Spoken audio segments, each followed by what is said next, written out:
धर्म और राजधर्म के मेल से राज्य और प्रजा दोनों सांसारिक धन और आध्यात्मिक संपत्ति से संपूर्ण होंगे। जिस राज्य में केवल धन ही धन हो और धर्म न हो, वो राज्य भोग विलास और पाप का गढ़ बनकर रह जाएगा। पितामह, आपकी ये बात तो समझ में आ गई।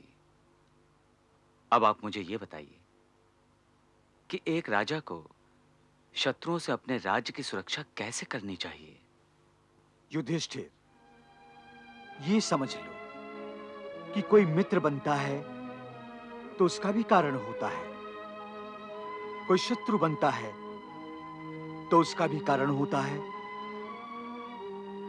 पहले शत्रुता के कारण को दूर करने का प्रयास करना चाहिए, और फिर भी यदि युद्ध अनिवार्य हो जाए तो युद्ध से पहले अपने राज्य की सुरक्षा मजबूत करनी चाहिए। कुशल युद्ध नीतिज्ञ राजा शत्रु के राज्य में अस्थिरता का निर्माण करता है, उसके मंत्रियों को भरपूर पैसों का लालच देकर वश में करने का प्रयास करता है। पुत्र, मैं तुम्हारे मन को घुन की तरह लगे हुए संदेह और शंकाओं के विकारों को श्री कृष्ण के आदेशानुसार दूर करने का प्रयास अवश्य करूंगा।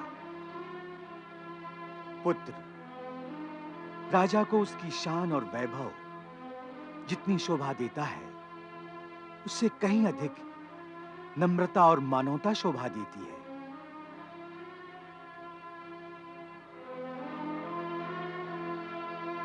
पुत्र युधिष्ठिर, धर्म और राजधर्म के मेल से राज्य और प्रजा दोनों सांसारिक धन और आध्यात्मिक संपत्ति से संपूर्ण होंगे। जिस राज्य में केवल धन ही धन हो और धर्म न हो, वो राज्य भोग विलास और पाप का गढ़ बनकर रह जाएगा।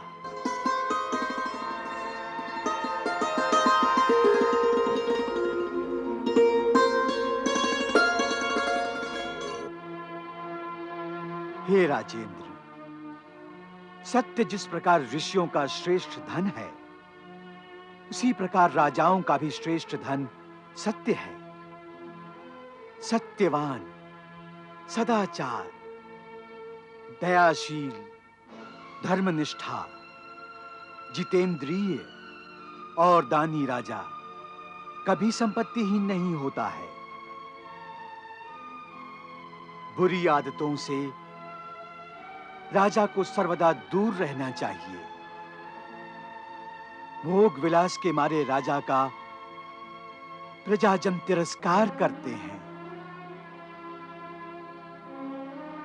हे युधिष्ठिर, बलवान राजा भी अपने निर्बल शत्रु को कभी तुच्छ न समझे, क्योंकि याद रखो, चिंगारी भी संपूर्ण महल को जलाने की क्षमता रखती है।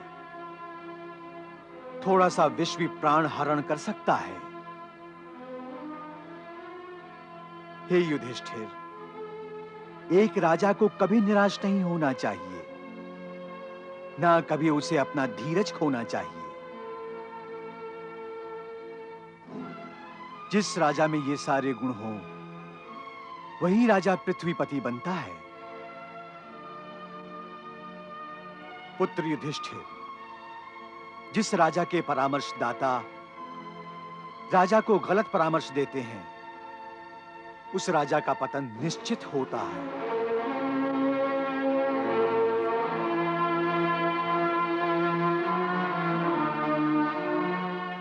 राजा ही प्रजा का नाथ है, राजा के बिना प्रजा अनाथ है। हे युधिष्ठिर, अपने मन की व्यथा में डूबकर और राज्य के प्रति अपने कर्तव्य से भागकर क्या तुम हस्तिनापुर की प्रजा को अनाथ करना चाहते हो? राजा का और राज धर्म का महत्व जान लो युधिष्ठिर, और राज त्याग की भावना को ही मन से त्याग दो। युधिष्ठिर, राजा ही प्रजा का पिता है, राजा ही प्रजा की माता है, भ्राता है, पुत्र है। वो समस्त परिवारों का कर्ता है, प्रमुख है। यदि कर्ता ही परिवार से चला गया तो परिवार की क्या दशा होगी? हे युधिष्ठिर, यदि राज्य व्यवस्था और राजा न हो तो राज्य की क्या दशा होगी? इसका वर्णन गुरु श्रेष्ठ बृहस्पति के शब्दों से सुनो।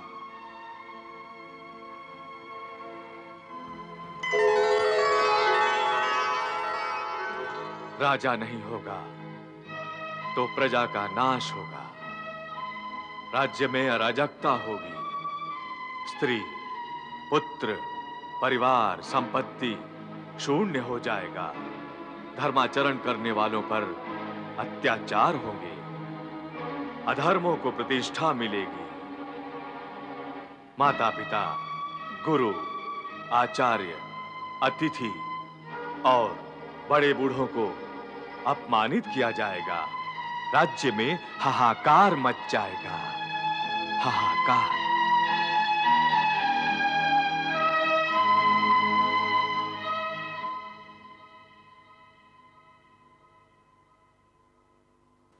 पितामह, आपकी ये बात तो समझ में आ गई। अब आप मुझे ये बताइए कि एक राजा को शत्रुओं से अपने राज्य की सुरक्षा कैसे करनी चाहिए? युधिष्ठिर, ये समझ लो कि कोई मित्र बनता है तो उसका भी कारण होता है, कोई शत्रु बनता है तो उसका भी कारण होता है। पहले शत्रुता के कारण को दूर करने का प्रयास करना चाहिए, और फिर भी यदि युद्ध अनिवार्य हो जाए तो युद्ध से पहले अपने राज्य की सुरक्षा मजबूत करनी चाहिए। कुशल युद्ध नीतिज्ञ राजा शत्रु के राज्य में अस्थिरता का निर्माण करता है, उसके मंत्रियों को भरपूर पैसों का लालच देकर वश में करने का प्रयास करता है।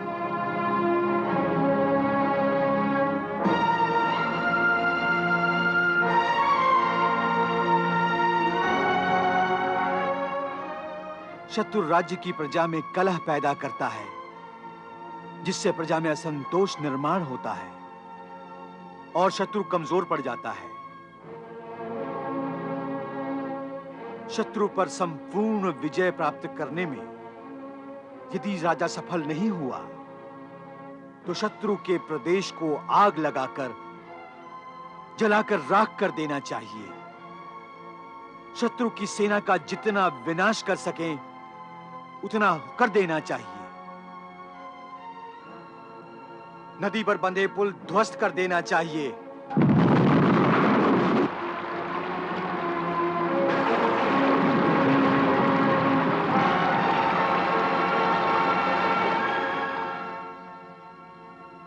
हे कुरुनंदन, शत्रु को इस प्रकार ध्वस्त कर देने के बाद अथवा शत्रु का वध कर देने के बाद ही राजा ऋण मुक्त हो जाता है।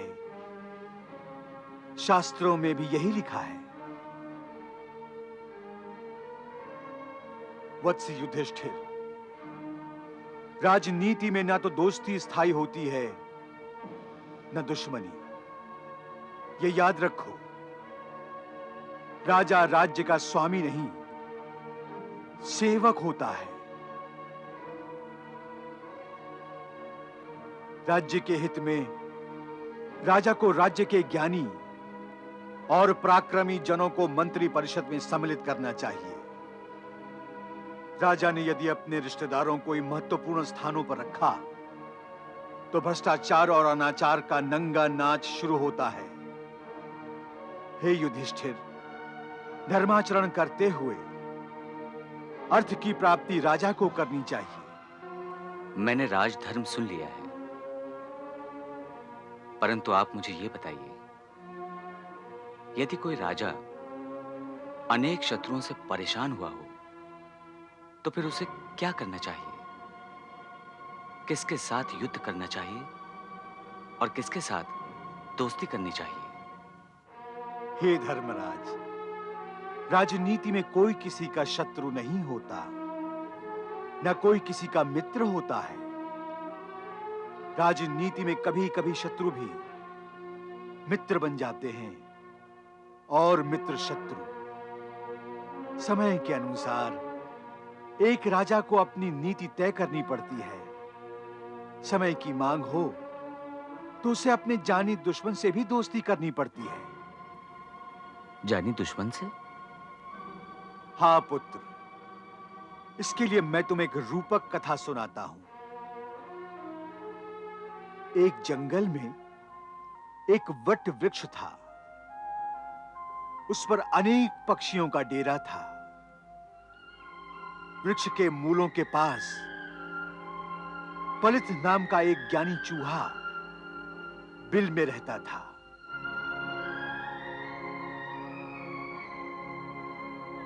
वृक्ष का आश्रय लोमक नाम की एक बिल्ली ने लिया था, जो वट वृक्ष की जटाओं से चढ़कर वृक्ष पर जाती थी और पक्षियों को खा लेती थी। ये लोमक पलित को खाने का हर प्रयास करती थी, परंतु पलित तत्काल अपने बिल का आश्रय ले लेता था। इसलिए लोमक पलित को नहीं खा सकी थी। एक दिन जंगल में एक शिकारी आया। उसने जाल बिछा दिया। उस जाल में एक हिरन फंस गया। शिकारी ने रात को हिरन को मारकर उसका मांस पकाकर खाया। दूसरे दिन शिकारी फिर जाल बिछाकर चला गया। रात हो गई थी। बिल्ली चूहे को खाने के लिए वृक्ष की शाखा से नीचे आ गई और जाल में फंस गई। चूहा खुश हुआ, निर्भय होकर जाल के पास गया। हिरन के मांस का एक टुकड़ा जो वहां पड़ा था उठाकर पेड़ पर चढ़ गया और वो टुकड़ा खाने लगा। इस अवसर पर चूहे को खाने के इरादे से वहां एक नेवला आ गया।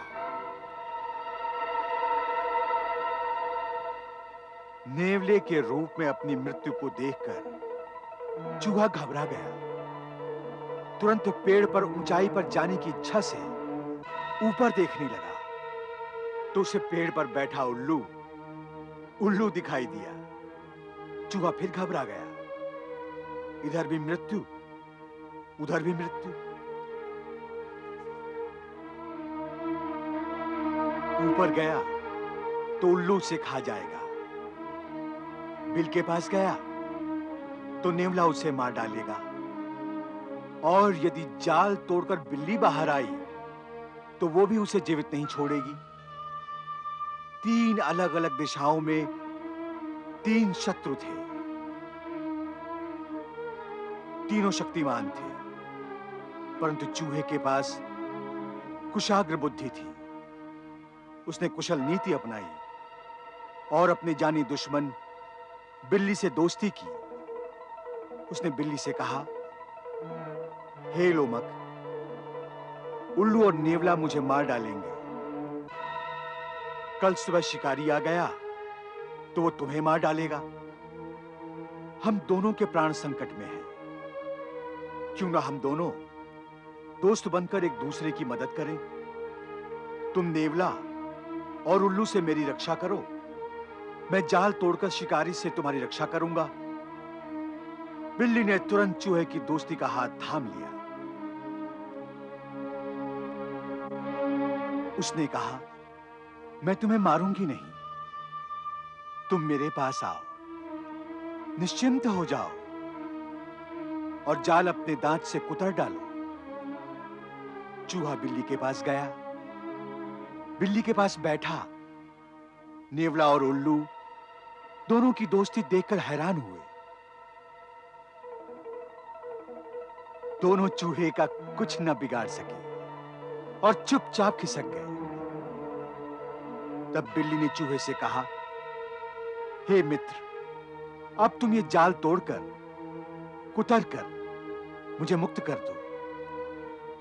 चूहे ने कहा, नहीं मित्र, यदि इस समय मैंने जाल कुतर कर तुम्हें मुक्त कर दिया तो तुम मुझे तत्काल खा जाओगी। हम मित्र इसलिए हैं कि हम दोनों के प्राण संकट में हैं। इसलिए जब वो शिकारी आएगा तो मैं ये जाल तोड़कर तुम्हें मुक्त करूंगा। दूसरे दिन शिकारी को कुत्तों के साथ आते हुए देखकर चूहे ने जाल कुतरकर बिल्ली को मुक्त कर दिया। बिल्ली भी अपनी जान बचाने पेड़ पर चढ़ गई और चूहा अपने बिल में घुस गया। जैसे ही शिकारी गया, बिल्ली ने बिल के पास आकर चूहे से कहा, अब हम दोनों दोस्त हैं, बाहर आ जाओ। चूहे ने कहा, नहीं, हमारी जान को जो खतरा था वो अब टल चुका है। अब हम मित्र भी नहीं रहे। यदि मैं इस समय बाहर आया तो तुम मुझे खा जाओगी। बिल्ली निराश हो चुकी थी और निराश होकर चुपचाप चली गई। इसका तात्पर्य तुम्हारी समझ में आया पुत्र युधिष्ठिर? हाँ पितामह, प्रसंग के अनुसार, संकट के अनुसार दोस्त शत्रु बन जाता है और शत्रु दोस्त बन जाता है। हाँ पुत्र, समझदार लोग अच्छी बातों को तुरंत ग्रहण कर लेते हैं। तुम भी मेरी इन बातों को गांठ में बांधकर अपने पास रखो। पितामह, आज आपने जो मुझे ज्ञान प्रदान किया है उससे मैं धन्य हो गया पितामह, धन्य हो गया। क्या करूं?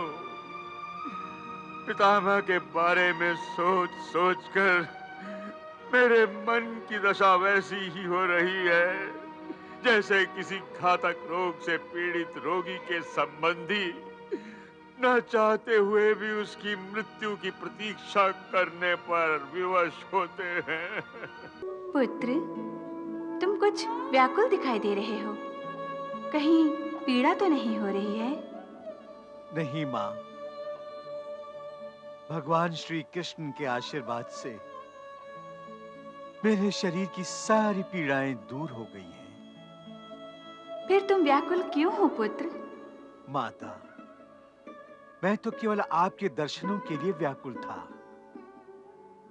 मैं चाहता था कि अपने प्राण त्यागने से पहले अपनी माता के दर्शन करता चलूं। भगवान श्री कृष्ण तुम्हारे प्राण त्यागते समय अवश्य उपस्थित होंगे। वो जब यहाँ आए तो तुम अपने प्राण त्यागते समय केवल उन्हें निहारो। मरते समय यदि भक्त को अपने भगवान के दर्शन हो जाएं, तो आत्मा अपने परमात्मा में तुरंत लीन होने को आगे बढ़ती है और भगवान भी उसे व्याकुल होकर तुरंत आश्रय देते हैं। काश पितामह के बदले इच्छा मृत्यु का वरदान मुझे प्राप्त होता तो मैं पितामह से पहले ही मृत्यु को मेरे प्राण हरण करने के लिए बुलवा भेजता।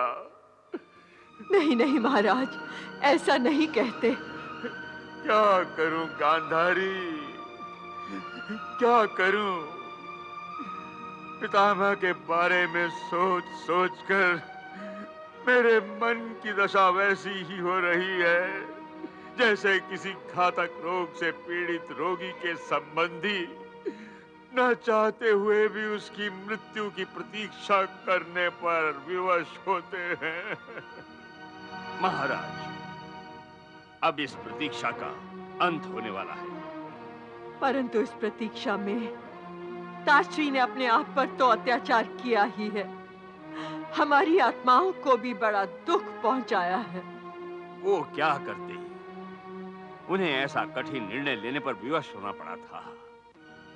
यदि अर्जुन के तीरों से छलनी होने पर वो अपने प्राण त्यागते तो उनकी आत्मा को मुक्ति नहीं मिलती महारानी, नहीं मिलती।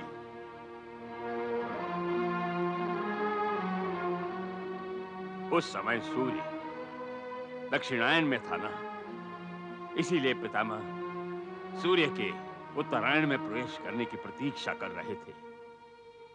और अब सूर्य उत्तरायण में प्रवेश कर चुका है। अर्थात हमसे उनके बिछड़ने का समय आ गया है। हाँ,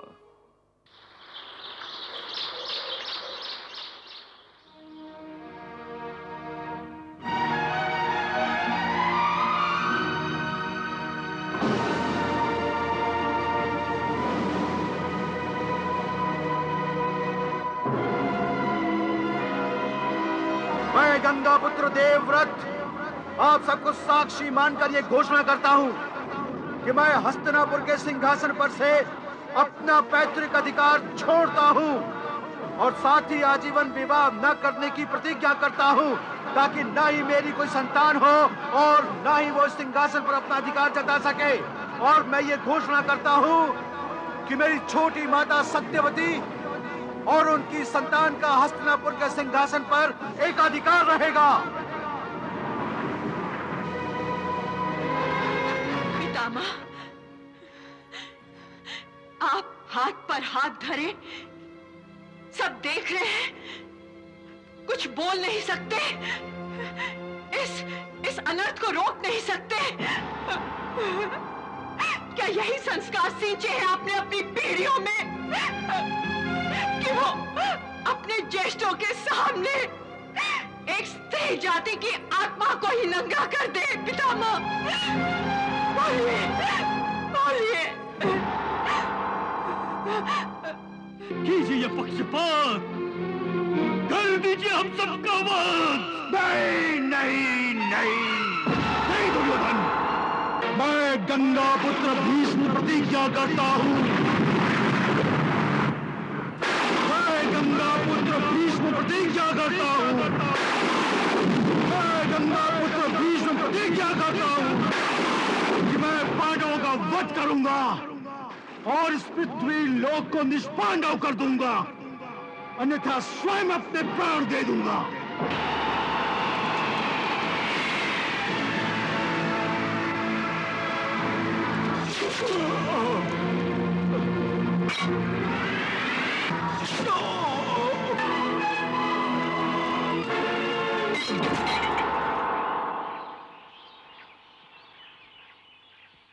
वीर सिंह। आज्ञा महाराज। उत्तरायण प्रारंभ हो चुका है। हस्तिनापुर में मकर संक्रांति के अवसर पर दान धर्म किया जा रहा होगा, पूजा पाठ हो रहा होगा, उत्सव मनाया जा रहा होगा। हाँ महाराज। तुम महाराज युधिष्ठिर को संदेश भेजो कि मैं धृतराष्ट्र और गांधारी सहित सभी से मिलना चाहता हूं। और हां, तुम महाराज तक मेरी ये इच्छा भी पहुंचा दो कि मैं भगवान श्री कृष्ण के दर्शन करना चाहता हूं। महाराज युधिष्ठिर मेरी ओर से भगवान श्री कृष्ण से सभी के साथ यहां आने की याचना करने का कष्ट करें। आपकी आज्ञा का पालन होगा महाराज।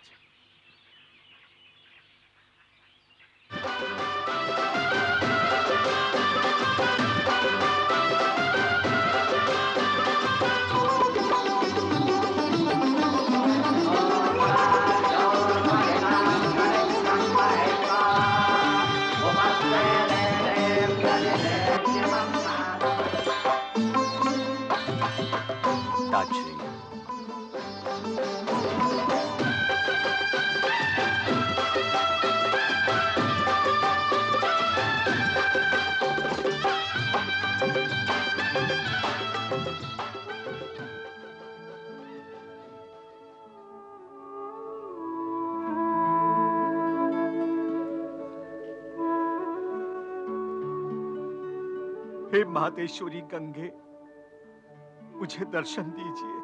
माँ, मुझे दर्शन दीजिए।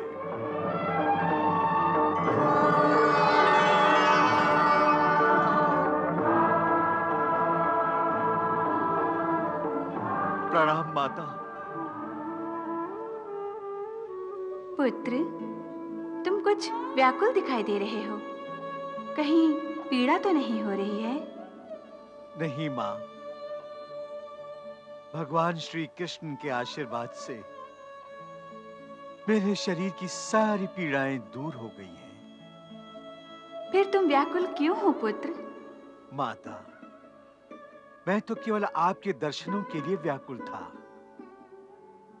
मैं चाहता था कि अपने प्राण त्यागने से पहले अपनी माता के दर्शन करता चलूं और देवी गंगा के पावन जल से अपने इस नश्वर शरीर को भी पवित्र कर लूं।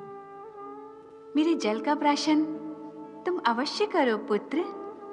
तुम्हें तृप्त देखकर मेरी आत्मा भी तृप्त हो जाएगी।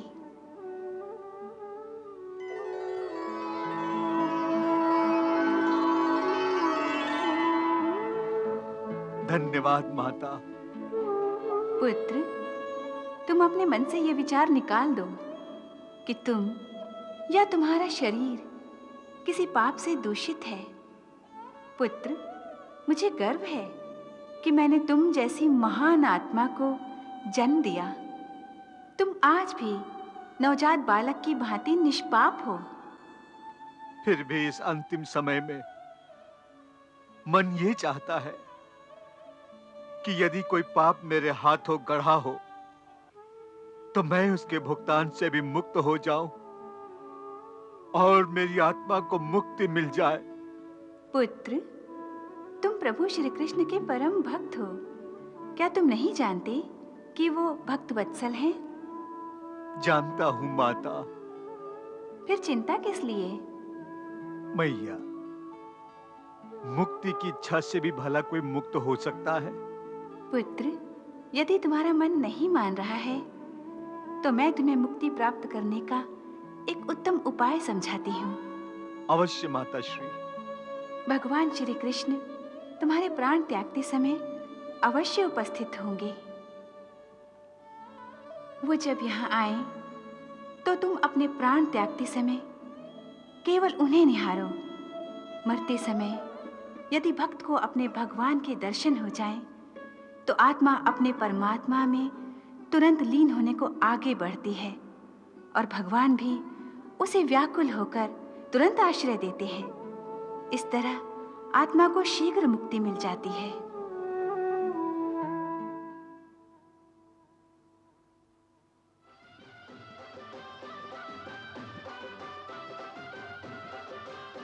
वासुदेव,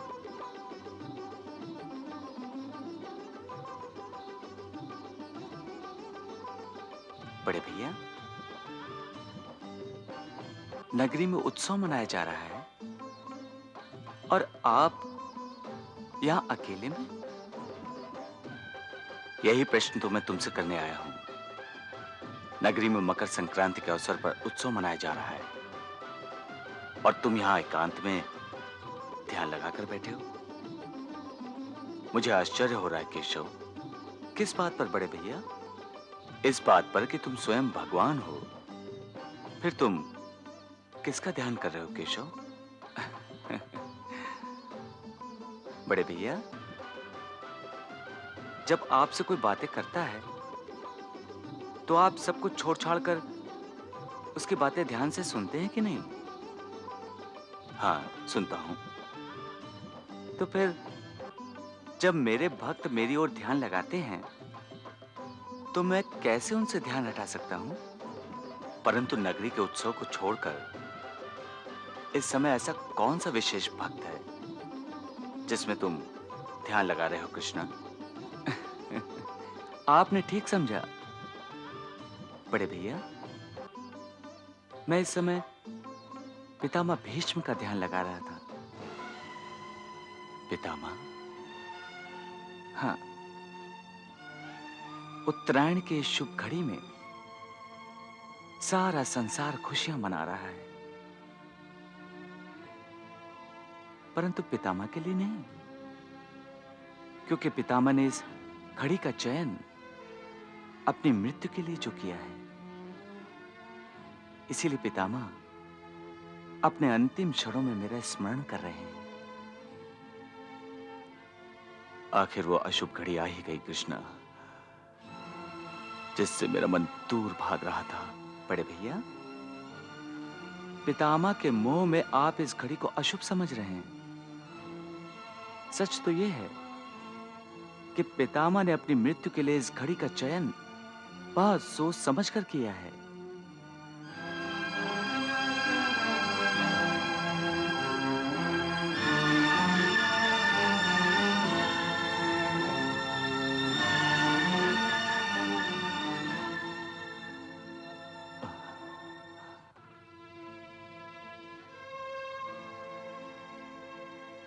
बड़े भैया, आप तो भावुक होने लगे।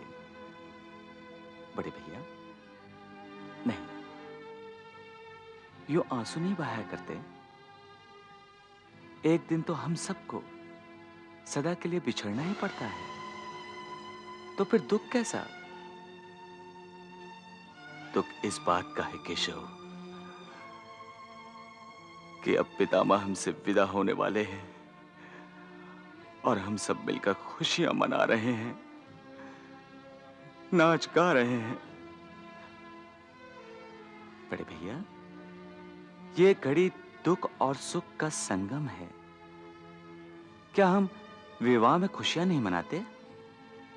और फिर बाजे गाजे के बीच क्या हम दुल्हन को विदा करते समय आंसू नहीं बहाते? ये घड़ी भी कुछ ऐसी ही है। अब हमें पितामह को सदा के लिए विदा करना ही होगा।